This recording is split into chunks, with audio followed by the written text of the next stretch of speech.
आई भैया, हम भोजपुरी गायक धर्मेंद्र धड़कन आई। हमने के समाज में एगो दहेज ऐसा कोड हो गइल बा कि दहेज के चलते कितना बेटी बहन की जान चल जाता। आई एगो इसने घटना घट जाता, एगो गरीब बाप अपना बेटी के कर्जा महाजन लेके बड़ी धूमधाम से शादी करता, लेकिन ये समाज दहेज के राक्षस वो बेटी के हीरो होंडा गाड़ी खाती लोग मुआ देता, जार देता और घरे खबर का कर देता कि लड़की के पेट में दर्द रहे, लड़की अचानक मर गई। आई गीत के माध्यम से सुनी। कच्ची कली की से दामन छुपा कर फूलों तले सांस पाती है बेटी, खिल जाती कलियां तो डाली से झुक कर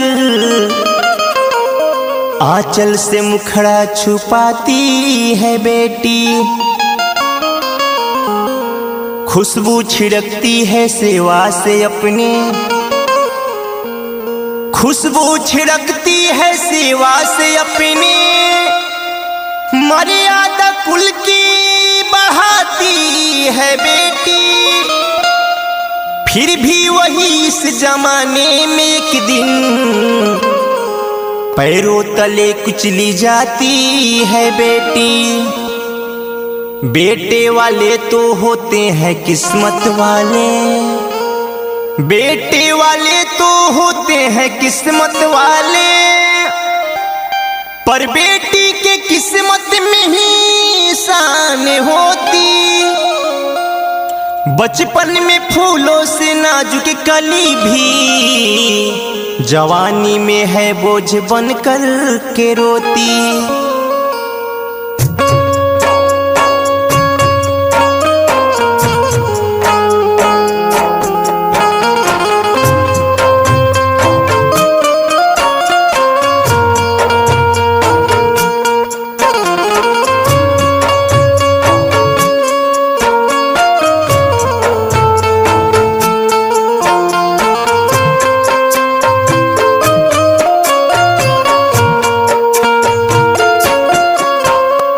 अपने से मरल नइखी मारल गइल बा बेटी के, अपने से मरल नइखी मारल गइल बा बेटी के।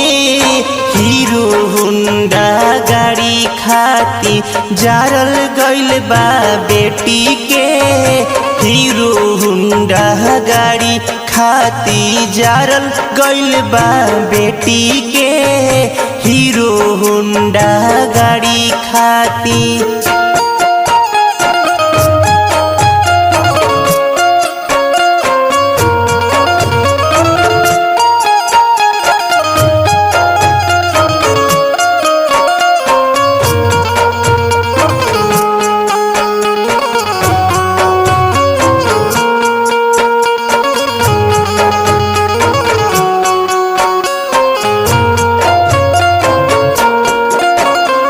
तीन दिन पहले बेटी कैले रही फोन हो, सुन के कॉलेज का पल कर जाके कौन हो।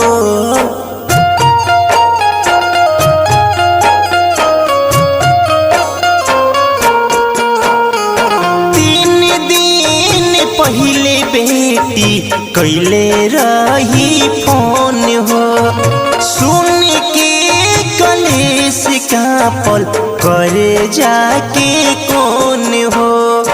बलि दहेज के चढ़ावल गइल बा बेटी के, बलि दहेज के चढ़ावल गइल बा बेटी के। हीरो होंडा गाड़ी खाती जारल गइल बा बेटी के, हीरो होंडा गाड़ी खाती।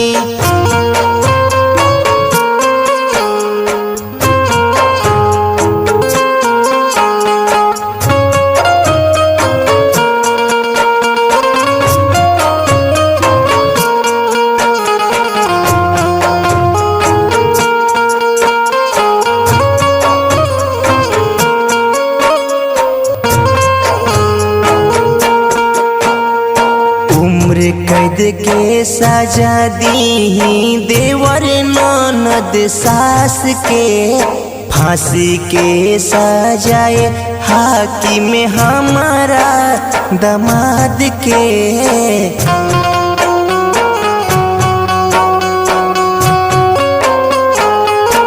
हाँ, उम्र कैद के सजा दी देवर ननद सास के, फांसी के सजाए हाकिम हमारा दामाद के।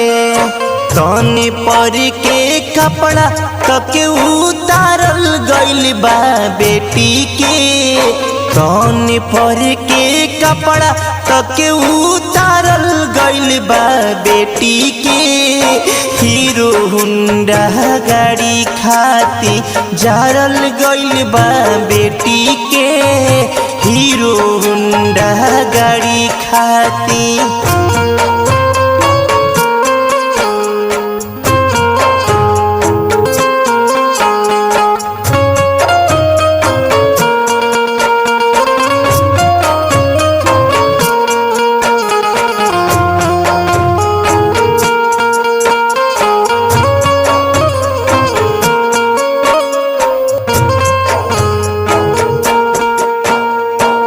मांगेलन न्याय मोहित जवन रउआ करी, पहिले रिपोर्ट पोस्ट मैडम के करी।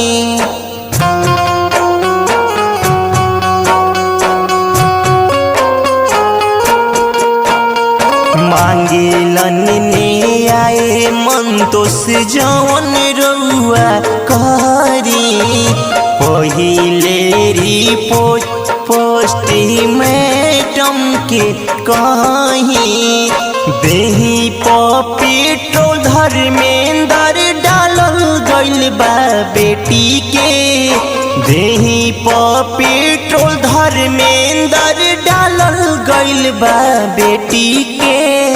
हीरो हुंडा गाड़ी खाती मारल गइल बा बेटी के, हीरो हुंडा गाड़ी खाती मारल गइल बा बेटी के, हीरो हुंडा गाड़ी खाती।